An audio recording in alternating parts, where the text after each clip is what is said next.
কাটক দেখার আগে বন্ধুরা চলো এক নজরে মেডিকেল কলেজ কলকাতাকে একবার দেখে আসি।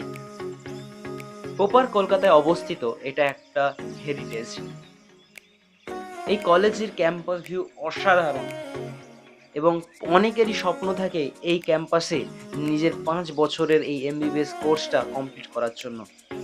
এবং এই ক্যাম্পাসে প্রত্যেক ব্যাচে 250টা সিট থাকে প্রত্যেক ইয়ার।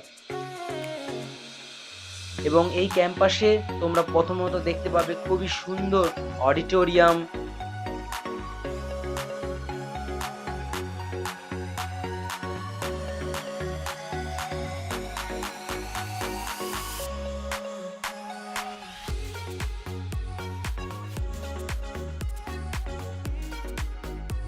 তার সঙ্গে দেখতে পাবে 650 স্টুডেন্টের একসাথে বসার ক্যাপাসিটি যুক্ত এলটি।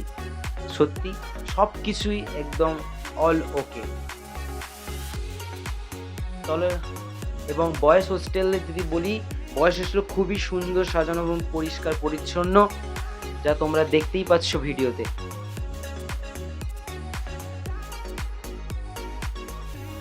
চলো এবার কাটকটা দেখে নিই এই কলেজের কত যেতে পারে। সো বন্ধুরা, তোমরা দেখে নিয়েছো ক্যাম্পাসের একটা ছোট্ট রিভিউ। তো এবার আমরা দেখে নিই কাট অফ কত যেতে পারে। সো কাট অফ এই বছর কত যেতে পারে তার থেকেও ইম্পর্ট্যান্ট আগের বছর কতটা গিয়েছিল সেটাকে আমরা ভালো করে বোঝা, তার নাম্বার কত গিয়েছিল, র্যাঙ্ক কত গিয়েছিল সেটা ভালো করে যদি আমরা বুঝতে পারি তাহলে আমরা ভালোভাবে প্রেডিক্ট করতে পারবো এই বছর কত নাম্বার পেলে আমার এই কলেজটা হতে পারে। তো তার আগে আমি বলছি, নাম্বারের থেকে র্যাঙ্কটা কিন্তু বেশি মূল্যবান এবং র্যাঙ্কটা প্রায় সেম থাকে, ফ্ল্যাকচুয়েট হয় না। সেম র্যাঙ্কে কিন্তু সেম কলেজ প্রায় পাওয়া যায় এবং নাম্বারটা কিন্তু বেশি এধার ওধার হয়ে থাকে। তো আমরা যদি প্রথমে যদি দেখতে পাই যে তুমি দেখতে পাবে যে ইউআর বা জেনারেলদের জন্য আগের বছর মানে এই 2023 এই যে লাস্ট বছর এখানে ছিল 651তে লাস্ট ক্লোজ হয়েছিল। এআইআর র্যাঙ্ক ছিল 6613।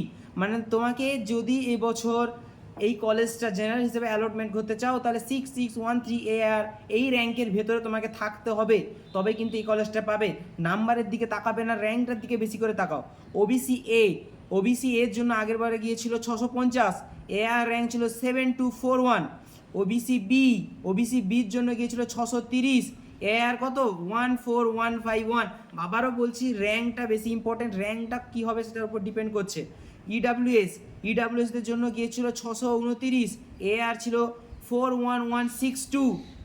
এসসি ভাইদের জন্য ছিল কত 557, এআর ছিল 58284।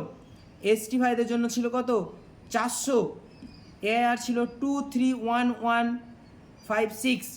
ঠিক আছে, তাহলে এই যে র্যাঙ্কগুলো জেনারেল যে তোমাকে যে আমাদের অল ইন্ডিয়ার যে র্যাঙ্ক বললাম, এই র্যাঙ্কটা খুবই ইম্পর্ট্যান্ট, কারণ এই র্যাঙ্কের প্রায় কাছাকাছি এই র্যাঙ্ক যদি তুমি এর থেকে বেশি পাও তাহলে এই কলেজ তুমি যেই ক্যাটাগরি হোক না কেন সেই ক্যাটাগরির র্যাঙ্কের মধ্যে যদি সেম হয় বা তার থেকে একটু যদি ভালো কম থাকে তাহলে এই কলেজ পাওয়ার সম্ভাবনা সব থেকে বেশি তোমার। ঠিক আছে, এবার সবচেয়ে ইম্পর্ট্যান্ট হচ্ছে আমরা যেটার জন্য অপেক্ষা করে আছি, নিট 2024, এখানে কত কাট অফ যেতে পারে তার জানার জন্য। যদি এই র্যাঙ্কের কথা বলি, যদি তোমরা এই 400 এই বছরই যদি 400 পাও, যেভাবে সবাই নাম্বার পাচ্ছে তাহলে 400 যদি এবছর পাও তাই প্রায় 10,000 র্যাঙ্কের ফ্ল্যাকচুয়েশন হতে পারে। সেরকম আমি বলছি জেনারেল, তাই সেই র্যাঙ্কের হিসাবে না বলছি, নাম্বার যদি দেখা যায় তাহলে জেনারেলদের জন্য 2024-এ তোমাকে এই কলেজ পেতে হলে 658 থেকে 660 এই র্যাঙ্কে থাকতে হবে। 658 থেকে 660 এই র্যাঙ্কে থাকলে তুমি কিন্তু এই কলেজ পাওয়ার চান্স অনেকটাই বেড়ে যাবে তোমার। ওবিসি এর জন্য থাকবে 657 থেকে 659। ওবিসি বির জন্য থাকবে 636 থেকে 640। এই র্যাঙ্কের যদি তোমার থাকো এই রেঞ্জে বা এর থেকে যদি ভালো থাকো অবশ্যই এই কলেজ তুমি পাবে, সিওরিটি দিচ্ছি। ইডাব্লিউএস যদি থাকো তাহলে তোমাকে 635 থেকে 638 এর মধ্যে তোমাকে থাকতে হবে বা এর থেকে বেশি।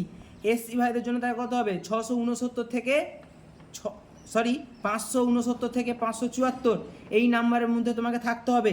এসটি ভাইদের জন্য কত, এসটি ভাইদের জন্য থাকবে 420 থেকে 430 এই নাম্বারের মধ্যে তোমাদের নাম্বার যদি আসে, স্কোর আসে বা এর থেকে ভালো আসে, অবশ্যই কলেজ তোমরা পাবে, এই সিওরিটি আমি তোমাকে দিচ্ছি। যত দিন যাবে তত আরও বেশি ক্লিয়ারিটি হবে।